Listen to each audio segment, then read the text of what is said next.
of the show, we talked about some of the stories that exist here today. Let's review some of those now, beginning with Jack Arute. Well, Paul, it looks as if maybe Bobby Rahal was prophetic with his headline. Nigel Mansell certainly has proved that he is not God, because he's running back in 10th place, 1 lap behind the leaders after a terrible afternoon.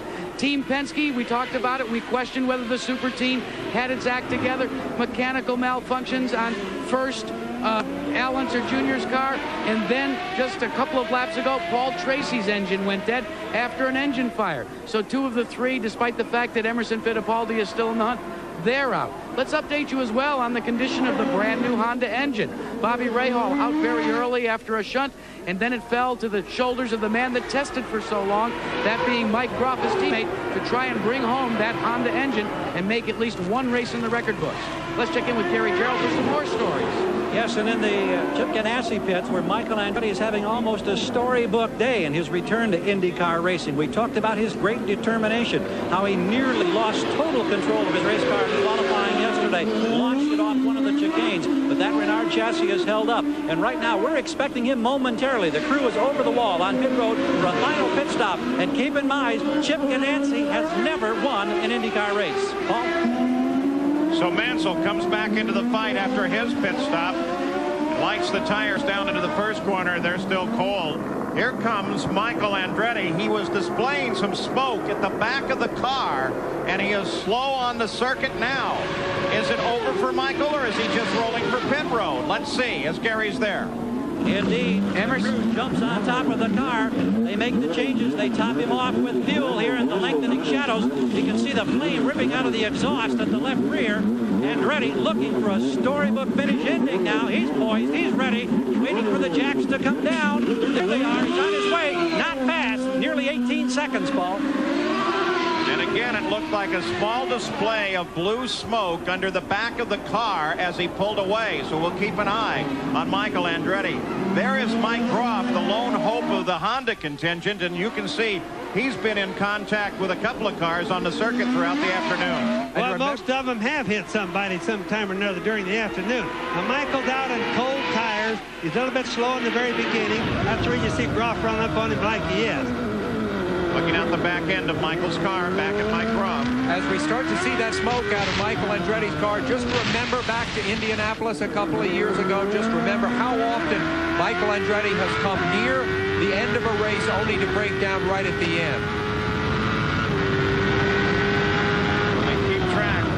If you notice, when he came into the pits, it's so dark here now that besides being able to see the flame of the exhaust, when they pulled the wheel off of the left rear, you could see the sparkle of all the little carbons as they fell off and hit the hot brake calipers and the brake disc. Yeah, as we look out the back of Michael's car, also we look at Mike Groff, who's got a left front wing missing. So some of the confrontations he's had, he lost a wing along the way. Now that doesn't make him go any faster either. Emerson Fittipaldi comes in as the leader of the race, makes his stop. Here's Jack. And Nigel Bennett timed Michael Andretti's stop and showed the crew what they had to beat. Team Penske goes to work as the shadows are very, very long now, and they've changed all 4 tires. The longest part of this stop is to take on a full load of fuel. They've completed that and dropped the air tags. He lights the tires up and he's away.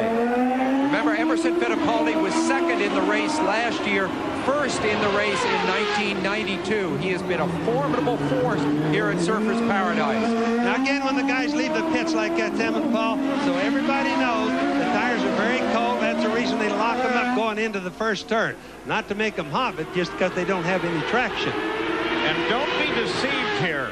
The television cameras are doing a very good job at letting you see these cars. It is in reality much darker than it appears on your television screen right now. What you can use to reference that is the fact that you can see the exhaust during all of the gear changes now, and the glowing on the brake discs, and the fact that when the running lights are on, look at how dark it is from this shot. Here comes Fittipaldi. He makes his challenge, can't get it done. Michael was going right back by Emmo. Emmo's tires are too cold. Michael's got his tires all warmed up. The third car in that sequence, Scott Goodyear, not in contention for one of the lead places. running 2 laps down. We're riding with him here. Chance to unlap himself. Emo doesn't seem to be as fast after his pit stop, Sam, as he was before. You see Scott Goodyear all over Emo. And it just hasn't been that way before the pit stop. So maybe that Emo got a bad set of tires. I would guess that's it, because Michael blew right by him pretty easy. Emo still being challenged by Scott Goodyear, who runs 11th place, 2 laps off the lead. Look at Michael's separation now. And the white car behind Scott Goodyear. Remember, Emo came out of the pit. He had a lot faster pit stop than what Michael did. He came out ahead, leading the race. Michael caught him right away and went right back by him. So I'm guessing it's bad tires on Emo's part. Right there, Emo, the number 2. So Emerson Fittipaldi has his work cut out if he is going to catch Michael Andretti. Check out the street lights as they go past them. They're turned on here.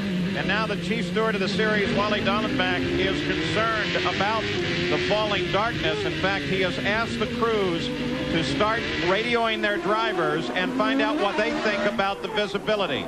Chuck Sprague on the radio there to the Penske cars.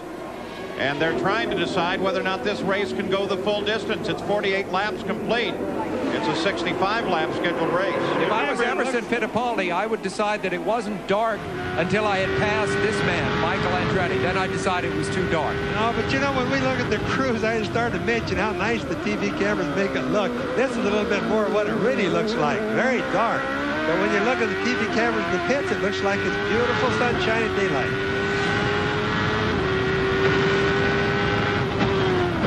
You take a terrific beating going over these chicanes physically as a driver. You can see Michael actually scrunches down a little bit in the cockpit to brace for the shock.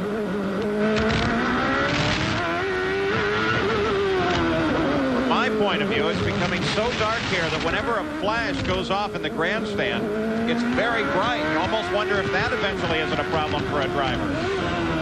And it's also Jack Arute with an update on Emerson. Well, Paul, you saw the IndyCar officials asking Chuck Sprague, the team leader for Emerson Fittipaldi, to query his driver as to the conditions of light outside. Chuck returned and said, Emerson's a little bit busy right now trying to chase down Michael Andretti. Did not bother to ask Emerson the conditions, but according to him, he says, I think it's getting awfully dark. What about you, Gary Gerald? Well, it's interesting. Chip Ganassi just got off the scoring stand. He jogged down and had a quick conversation with Roger Penske. Of course, Ganassi wants to see this race stopped immediately. It would be his first ever IndyCar win. Jokingly, that Penske area camp down there sent him back on the way and said, get out of here, pal. So this is one group here in the Ganassi pit. They can't wait to see a checkered flag. The distance between the leader here, Michael Andretti, and Emerson Fittipaldi is just under 4 seconds right now. It's a decisive distance. You know, as far as these guys are concerned, they're very, very sharp, good athletes. They could go for a long time. There's first and second right there. You can see anything that looks like it has to do with light or fire right now, because it really, honestly, is getting dark in spite of what the television looks like. Yeah, these pictures can be very deceptive because the cameras are so good and so sensitive. This is 15 laps to the end of the race right now, but that may be too far. This is a track where you really have to sense how far you are from the turn. There are several places where you're going very fast and have to brake very accurately for tight turn. That loss of depth perception that goes with the coming darkness is really tough. You know what's really pretty right now, Sam, is when I look down into turn 1 and down the straightaway, and it's so dark I can see the fire coming out from under the cars from rubbing the track. Now the camera again doesn't pick that up. Not that the camera's bad. It's not only that. Look at the rear shot of Fittipaldi. You can see the glow of the metal in his exhaust pipe. And a few seconds ago, you could see the discs glowing on Scott Goodyear's car. You'd think we were at Sebring or Le Mans, a kind of long-distance race where you see this sight as they go into the darkness.